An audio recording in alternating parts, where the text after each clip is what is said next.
how to keep in contact with a parent who is now in a dementia unit and you are living overseas. This can be quite a complex process because if you phone the dementia unit, will your parent be up to being able to take the call? Will staff have time to be able to set it up? And when phoning, will your parent have the concentration to be able to hold on to the phone and speak to you throughout the phone call?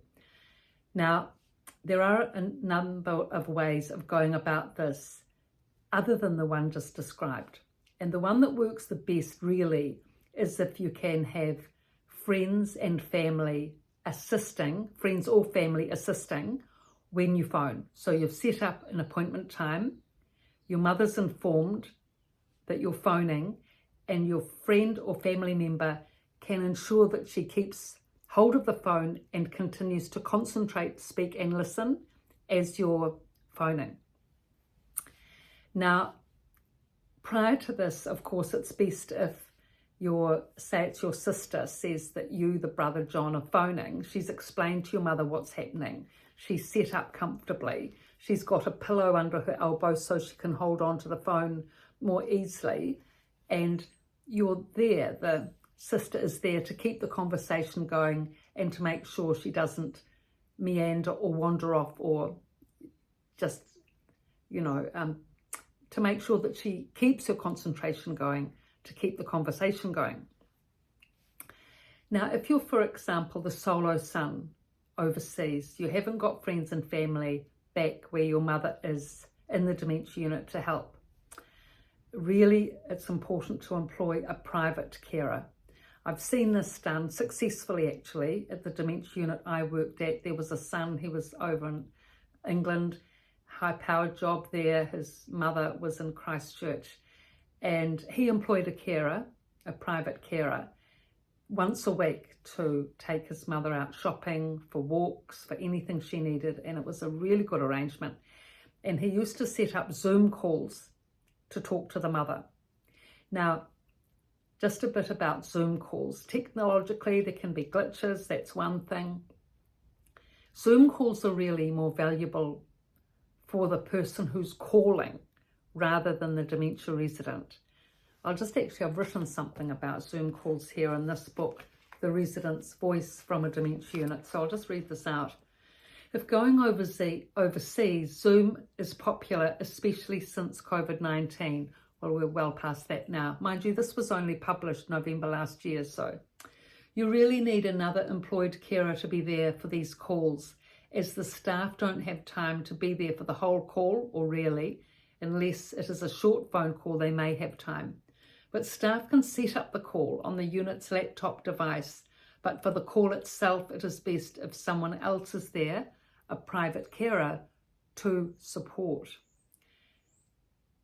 If overseas and you have employed these outside carers, you can talk to them, your mother, on the Zoom call or your parent and get updated. This way, you can keep your finger on the pulse as to what is happening. Seeing your parent, you can observe, do they need a haircut? Have they lost weight? How is their mood? A lot of bases can be covered with a Zoom call, and indeed they can, because you can see your mother or your parent in the Zoom call, and even if she's not speaking back to you, you can pick up and garner all these things mentioned, and then at the same time, you can speak to the carer. Well, for example, if it looks like your mother needs a haircut, you can say to the carer, well, can you arrange a haircut for mum? And I'll, put across the funds. So you can set that up. Does mum need a new pair of shoes? Is she set up with everything? So in one Zoom call, you can get everything covered rather than emailing back and forwards, which often takes a lot of time and energy. Now, the other way to be able to communicate with your mother is to phone daily. Now, I have seen this done successfully, quite a commitment on the relative's part. There was one guy, he was so committed to his mother, this relative, well-off guy, high-powered job in Singapore, and he used to phone his mother every day at 4 o'clock. Now, that was a remarkable effort because she was aphasic. Her speech was very poor. it was mainly her listening rather than her speaking. And the son used to maintain these phone calls 10 minutes a time and daily. Tremendous commitment and a lot of love, obviously, for his mother. She was very well cared for as a result, both with the phone calls and all other levels. Now, why this works is because if the staff know that a relative is going to be calling this particular resident at this time every day, then the carer will set it up in advance. They know this to be the case. So if, for example, you're phoning your mother 4 o'clock every day, then the carer of your mother will put her in the lounge or a spot where it's quiet, set her up in the seat so she's comfortable, hopefully put a pillow under her elbows so she can support the phone, and inform her your son is phoning at 4 o'clock as he does every day. Give her the phone. She's got the phone ready, which, by the way, is another point, often only being 2 phones in the whole facility. So accessing the phone is also another thing.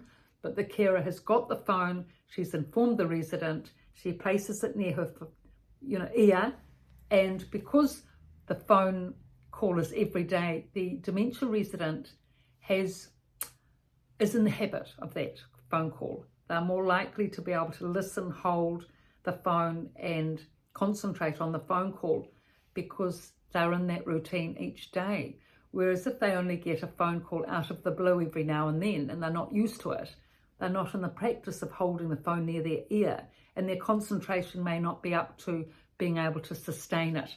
So these are the options. It is difficult. Of course it's difficult when you're overseas, but really, if you've got friends or family there, organise a time, cell phone call, and for the person at the other end to, set up support and inform your mother or father in advance that you're calling so they're prepared for the call, set up for the call. If there's not that arrangement with friends or family, a private carer, Zoom calls or phone calls. Zoom calls if you're a solo son, especially so that you can see how your mother is and organise things from that end. And if you're able to, or if you're able to phone daily, well, that's a big commitment, but at least it's in place. Once a routine is set up at dementia units, then it will just tick along nicely, a good solid set routine. So that's how the daily phone calls will work. But the random phone calls out of the blue without someone else at the end to be able to set up, support and inform really doesn't work. So I've written about all these topics in these 2 books, The Resident's Voice from a Dementia Unit and The Resident's Rise from a Dementia Unit. Companion books, good for the handbag. Take them to the unit, write in them all the notes for doctors' meetings and notes you need to know or want to write about from these videos. And Amazon, they're on soft copy, ebook, hard copy, and my website in the description below. So they're all there, and it really is good reading. It's not depressing reading, it's uplifting. It's all about, the challenges that the dementia residents face and how they overcome it, and the techniques as a relative to be able to help these people when they go into a unit, the resident's voice, and once they're in the unit and established, all the challenges that can arise and how to help. So thank you for your support, your likes and comments, and please pass on these links. Thank you.